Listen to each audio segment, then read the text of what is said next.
दोस्तों, जिस लेवल की शॉपिंग ये कर रही है, जेब और अकाउंट दोनों खाली होने वाला है।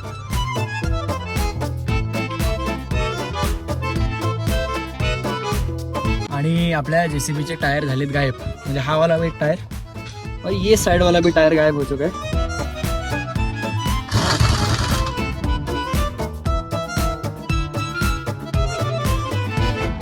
ये टायर आपको देख के लग रहा होगा कि ये बहुत अच्छा है, लेकिन इसकी हालत आपको दिखाऊं? वो साइड का मैं आपको टायर दिखाता हूँ, रुको। इधर ऐसा आने का, ह्या साईडचा टायर बघा, हालत एकदम टाईट झालेली। बाय द वे, स्वागत आहे तुमच्या भावाच्या चॅनलवरती। आजच्या व्लॉगमध्ये आपण थोडंसं काही किरकोळ कामं करणार आहे, म्हणजे जेसीबीच्या रिलेटेड। साईड खूप लांब चालू आहे बघा, तिथं आपली बाईक लावली आहे, खूप म्हणजे खूप भयंकर लांब चालू आहे। सो मला थोडासा उशीर झाला आणि आपल्या जेसीबीचे केबिनचे हाल असे झालेले आहेत। बाय द वे, बऱ्याच दिवसानंतर मी जेसीबीवरती ब्लॉग शूट करतोय आणि कारण असं की आपल्याला आज आपल्या जेसीबीचे टायर वगैरे सगळे चेंज करायचे। आत्ताच साईडवरती आलोय, आधी थोडंसं जरा क्लिनिंग वगैरे करून घेणार, बाकी सगळं आज किरकोळच काम आहे। आणि आपल्याला सगळ्यात आधी आज क्रशंट वगैरे टाकून द्यायचे, जरा मी आधी क्लीन वगैरे करून घेतो, कारण भरपूर गोष्टी आज तुमच्यासोबत शेअर करायच्यात। आणि जवळजवळ 6 नाही 8 महिने झाले आपण जेसीबी मध्ये ब्लॉग शूट केला नाही, तर तुम्हाला पुढे ब्लॉग मध्ये मजा येणार आहे। दोस्तों, अपना काम हो चुका है चालू, लेकिन मैं आपको एक बात बता दूं, हे जेसीबीच्या काचा इतक्या भयंकर फिल्मिंग केलेल्या आहेत ना, म्हणजे जास्त पर्सेंटेज आहे ना की कॅमेऱ्यामध्ये सुद्धा काही दिसत नाही रे ब्राईटली। आणि हा बाबूराव आहे ना, याने लय त्रास दिलाय मला, याचा डायरेक्ट काम 25 करणार आहे मी आज। दारू पिऊन आलाय सकाळ सकाळ चला, मला आता त्यांना जरा क्रशंट वगैरे टाकायचे। असं काय करतोय येड्यासारखं, काय माहिती। अंदर सबको जो भी मटेरियल चाहिए था वो हम लोगों ने डाल दिया है, और अभी हम लोग है यहाँ पे। इथं आहे ना आपल्याला हे कॉलम भरायचे, हा एक, तो एक, अरे तो कार्यकर्ता कुठे गेला तो दिसतच नाही। त्या साईडला बघा, तो एक मिक्सर चाललाय ना, तो वाला। आता ह्याच्यामध्ये कॉन्क्रीट भरले, सगळं कॉन्क्रीट उचलणार, ह्याच्यामध्ये टाकणार। तर 2-3 तास आपल्याला एवढंच काम आहे। एवढं झालं की आपल्याला आपले टायर बदली करायला जायचे, बट आमचे सर अजून आले नाही। सर येणार होते, आय डोंट नो का नाही आले काय माहिती। मी तर माझं जेसीबी बंद केलंय, बट तो वाला जे मशीन आहे ना, ते कंटिन्युअसली चालू ठेवायला लागतं, कारण त्याच्यामध्ये आहे ना सगळं कॉन्क्रीट भरलेलं आहे। बाई वातावरण असलं ना, बाय द वे ही जी कंपनी आहे ना, ही सगळी ह्युंडाई कंपनी आहे। ह्युंडाई कंपनी जेवढे एक्सकॅव्हेटर वगैरे सगळे बनतात ना, तर ह्या कंपनीमध्ये बनतात। आणि कंपनीने हे सगळे झाडं वगैरे लावलेले आहे। आणि हे वालं जे इंडस्ट्रियल आहे ते आम्ही बनवलेले आहे। त्या साईडला आहे ना एक पवन चक्कीचं हे बनतं।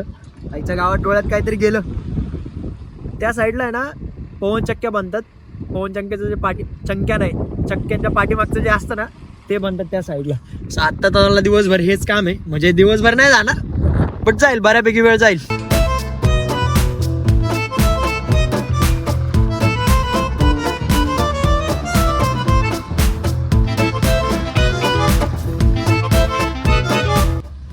फाइनली हमारा कॉलम भर के सब रेडी हो चुका है।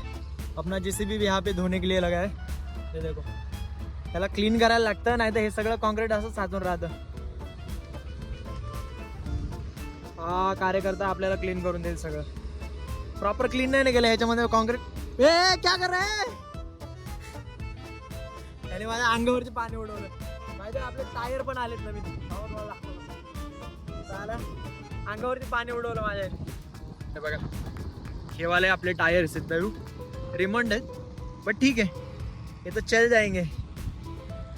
हे आपले टायर्स आहेत, त्याला आता मस्तपैकी बसवायचं। त्याला आधी जरा जेसीबी वगैरे जरा क्लीन करून घेतो।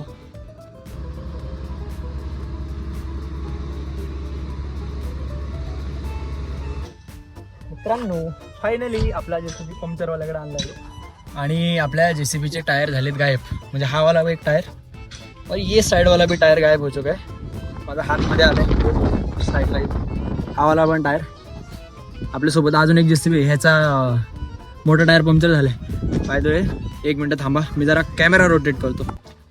हे वाले आपले 2 टायर एकदम बटन रिमोटच आहे, असं वाटतं नवीनच आहे, बट रिमोट आहे। आणि हे आता असे दिसतात आहे ना, एक 5-6 दिवस झाले ना, ह्याच्यावरती सेम अशी परिस्थिती होणार आहे, म्हणजे एवढी वाईट नाही होणार, बट बऱ्यापैकी हे होईल। या जेसीबीचं बघा हालत कशी झाली, कधीच आहे काय माहिती जेसीबी, थांब बघू।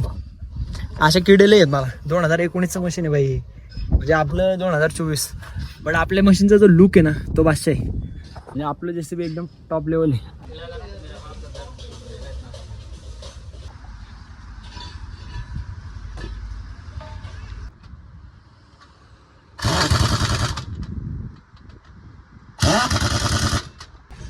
तिकडे आपला JCB पंक्चर काढायला ठेवलाय आणि त्या पंक्चरवाल्याने पहिली प्रायोरिटी त्या दुसऱ्या JCB वाल्याला दिली.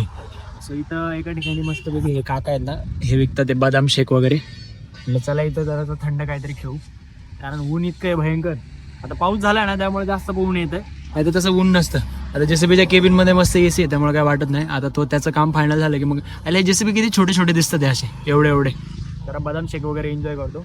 नंतर मला घरी जाऊन ऋतुजाला डीमार्टला पण घेऊन जायचं. ये है हमारे भैया और ये है हमारा टायर. अपने टायर का कीमत कितना हो बता ना जरा. टायर की कीमत कितना है वो? हाँ जोर से जरा. 300. हम लोग ने अभी जो टायर बदला है ना उसको अभी सोच रहे थे कि रिप्लेस करने. रुको मैं आपकी मदद करता हूँ. तो भैया ने उसकी कीमत बताई है 300 रुपये. तो एक मिनट चालो जल्दी, माझा है वजन कमी.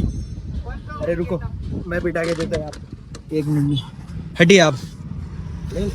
दोस्तों जिस लेवल की शॉपिंग ये कर रही है, जेब और अकाउंट दोनों खाली होने वाले आहे. सो आता आम्ही आलो आहे आमच्या जवळच्या एका छोट्याशा ह्याच्यामध्ये मॉल आहे की डीमार्ट टाईपच काहीतरी. त्याच्यामध्ये आता आम्ही आलो शॉपिंगसाठी. शॉपिंग म्हणजे घरातल्या छोट्या मोठ्या गोष्टी घ्यायला. साईडवरून डायरेक्ट आम्ही इकडं आलो आणि आम्ही डीमार्टमध्ये पण गेलो होतो, पण आज संडेमुळे एवढी गर्दी होती की ही जर डायरेक्ट गायबच झाली असती. सो आम्ही काहीतरी रँडम गोष्टी घेतल्यात. बाय द वे आज बिर्याणीचा बेत आहे आणि आम्हाला आल्या ही ट्रॉली भेटत नव्हती. सो ते जे हे होते, अरे भैया सोयाबीन है क्या पता है? हाँ ये सोयाबीन ही है. हाँ पक्का सोयाबीन है. चावली लिखा है यार. चावली नहीं. ये सोयाबीन है ना, ये सोयाबीन कौन सा होता है मालूम क्या? जो खेत में से निकलता है ना वो वाला सोयाबीन है. अभी इसको निचोड़ने के बाद वो जो रहता है ना वो उसका अलग रहता है. ये इसका बीज है ना? हाँ ये बीज है उसका.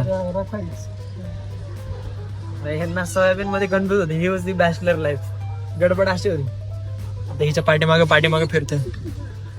तुला टाकून त्याच्यात निचोडायचं का? असं चांगलं असतं का ते? कितीला आहे?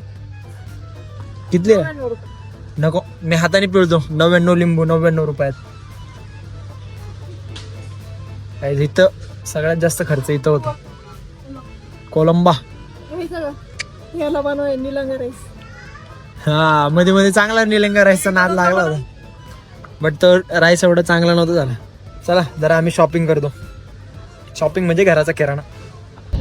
दोस्तों रात के 11 बज चुके आणि मला आणि ऋतुजाला थोडीशी आईस्क्रीम खाऊ वाटली, बट मी त्याच्यासाठी एकट्यासाठी आणली.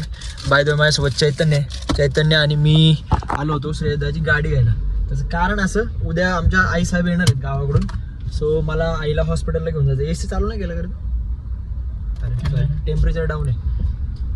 तर मला 4 व्हीलर लागणार होती. मग मी श्रेयदाला बोललो दादा मला गाडी दे आणि आपली 2 व्हीलर जी आहे ती श्रेयदाला दिली.